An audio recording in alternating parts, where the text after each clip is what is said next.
Hello everyone and welcome back to my channel. My name is Alex, aka the plant-based Puerto Rican, and today's video is actually going to be a really exciting one for me because it's going to be my first recipe video on this channel.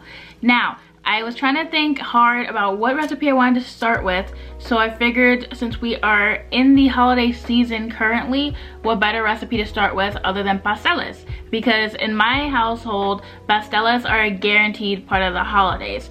Since during the year, there's really not too many times where anyone in my family has enough time or energy to put aside to make a big batch of pasteles, because they are delicious, but they're also a very labor-intensive dish to make. Now, of course, it's a labor of love and it's definitely worth it, but that's why we take the holiday season to make a big batch, freeze them, so that way instead of having to make them all year long, we can just pop them out the freezer and boil a few for dinner whenever we're having a craving.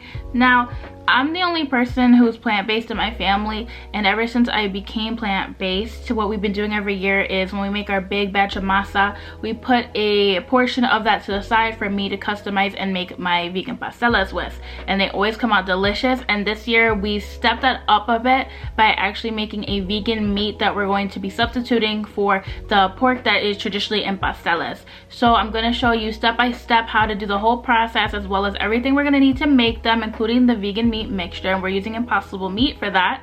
So if you're looking for a plant-based pastela recipe, I hope you find this video very helpful for you. Now let's get in the kitchen and make the pasteles.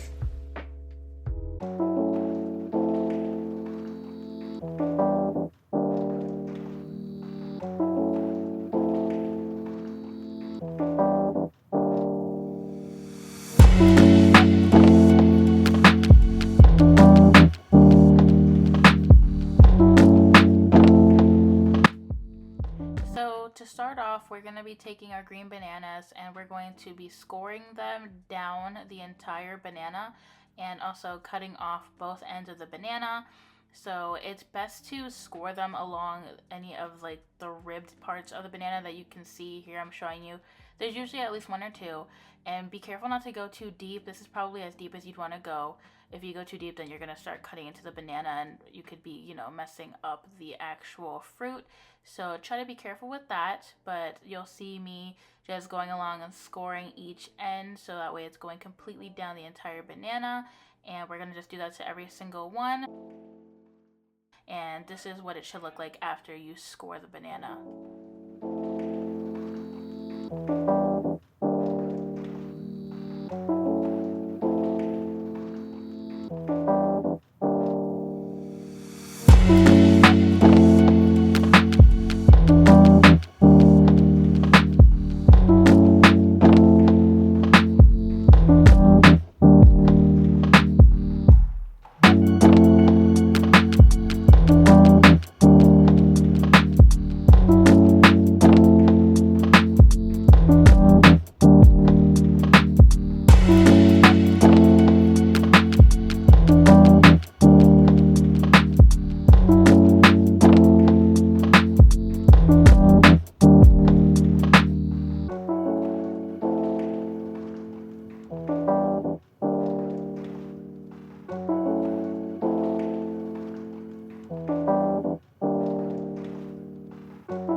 Now that the bananas have soaked for at least 30 minutes, depending, I like to leave them for 30 to 45 minutes.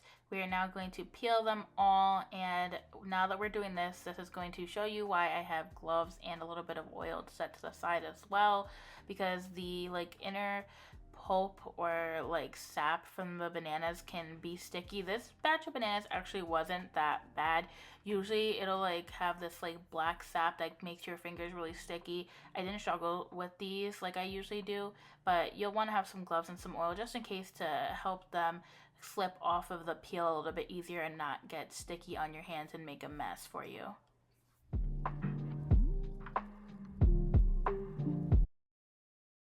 Two hours later. Now we will be prepping the yautia, yucca, and also we defrosted the banana leaves. Usually we'd use fresh yucca, but we were lucky enough to find it grated already. But if you can't find that, then fresh yucca is fine. You can just peel it and then grate it down, like I'm going to be grating and peeling this yautia so we can get the masa started.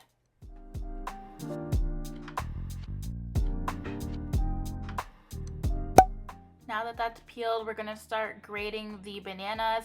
This year we were very lucky to have an electric grater, so I didn't have to kill myself peeling and grating everything like I've done in years past. So yeah, my mom bought this new electric grater and it was a miracle worker. You see how smooth it got the bananas? We're putting those in right now to get them all smooth and grated down, and then I'm adding the grated yucca to some of the bananas we already grated, and then now this is the calabaza being grated as well, and then we're going to add all of that together with the bananas and yucca, and also the yautia was put in there as well to be grated, and we're blending that all together by hand. It's best to mix it by hand so that way you can keep an eye on the consistency. You want it to be really smooth. You want to make sure there's no lumps in there, and you want to get the texture perfect. Then I'm also going to be adding some achiote and Saźon in there. We added just like a little splash, about maybe a tablespoon of achiote and 2 packs of Saźon. But remember, you just want to eyeball that, and then you're going to want to season to taste. So we started out with our first addition of salt in there, and again, mix it by hand. Then choose your dairy-free milk, whatever you prefer. I'm using oat milk, and this is my batch that we separated to the side like I mentioned before. So I added my oat milk and some more salt to taste. Now we're going to get started on the meat mixture. So I have 1 pack of impossible meat that I cut up into 30 cubes and then shaped by hand to make little like meatball slash cube shapes that are kind of similar to the size that the pork pieces usually would be in the traditional pasteles. And then we're just gonna sear those off in a pan to get a nice little crust on them, and then add the ingredients on the screen one at a time and let that continue to simmer down for a couple minutes. You want to watch it because impossible meat definitely cooks way faster than real meat, so just make sure you don't overcook it because you will then be boiling the pasteles again, which is going to add more heat to it, and you don't want to like completely overcook them, so just be careful with that. But this meat mixture came out so delicious and it tasted just so authentic. I have never done it with impossible meat before, but this is what I'm going to be doing moving forward because it was so good. Now it's time to set up the assembly line. So you're going to need, again, the ingredients included on the screen. And here's me assembling my first pastele. You're going to start with your layer of achiote. You don't want to put too much. Then put the banana leaf and a little bit more achiote on top. Then top it with your masa. Also be careful with how much masa you're putting because you don't want it to like seep out of the sides when you then fold off the pastele and shape it. So that's the final amount. Then I'm gonna put about 2 to 3 pieces of meat depending on the vibe. I literally change it up with some of them. Depends on how I'm feeling. Then I add about 2 or 3 chickpeas, 2 or 3 olives, 2 or 3 peppers. Again, go based on what you're feeling. You know, measure ingredients with your heart. That's the way that we do it. We don't typically measure things. You know, you want to feed the soul, so don't be cheap. Don't skimp out in your pasteles. And then here we are folding the pasteles. You want to also try and push the masa like I'm doing here to shape it as you go along. and make sure you're also rolling those ends in when you have it fully open, and then also when you're folding the sides in like this.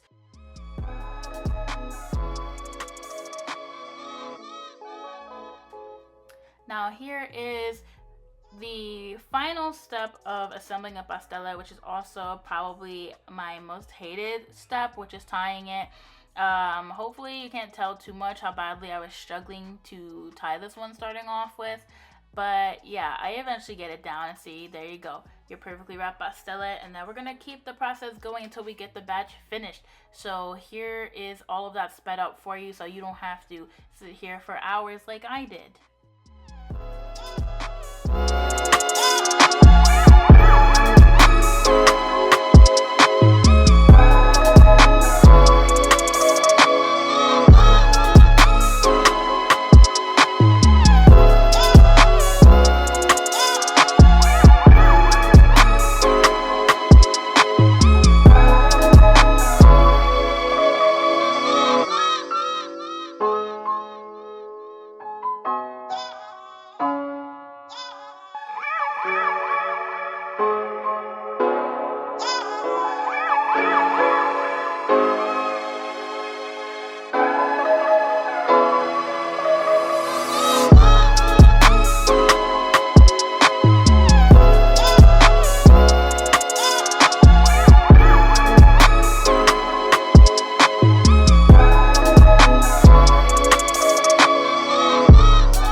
Later.